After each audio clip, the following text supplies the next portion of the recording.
Bon, aujourd'hui, je vais te raconter une petite anecdote sur Luan, donc qui est la fille qui défend le Malinois dans ma compétition, donc qui a gagné aujourd'hui son match, donc on la félicite. Et je vais essayer de te faire comprendre à quel point elle est redoutable. Bon, bah, c'était un soir d'été. Luan, elle est rentrée chez elle après avoir passé la soirée chez une copine pas loin. Donc son père l'avait autorisée à rentrer toute seule vu que c'était pas loin. Et là, si tu veux, il y a un homme qui s'avance vers elle et qui lui dit tu veux un bonbon? Donc, si tu veux, Luan, elle s'est fait pranker toutes les 5 minutes par son père Fred, donc le coup du bonbon, tu la fais pas, quoi, clairement.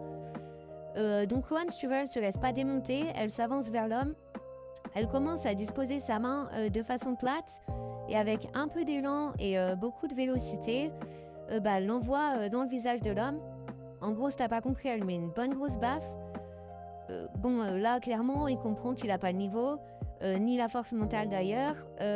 Donc, il commence à s'excuser sans même que Luan ait besoin de lui demander quoi que ce soit.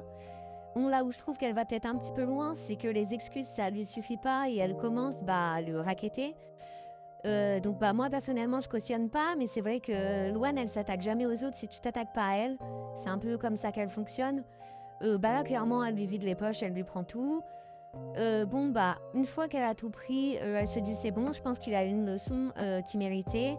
Donc, elle décide de rentrer chez elle. Si tu veux, bon, le mec, il a fait quand même 6 mois de très très grosse dépression après cette action-là, quoi. Il a quitté la France parce qu'il voulait surtout pas recroiser Luan.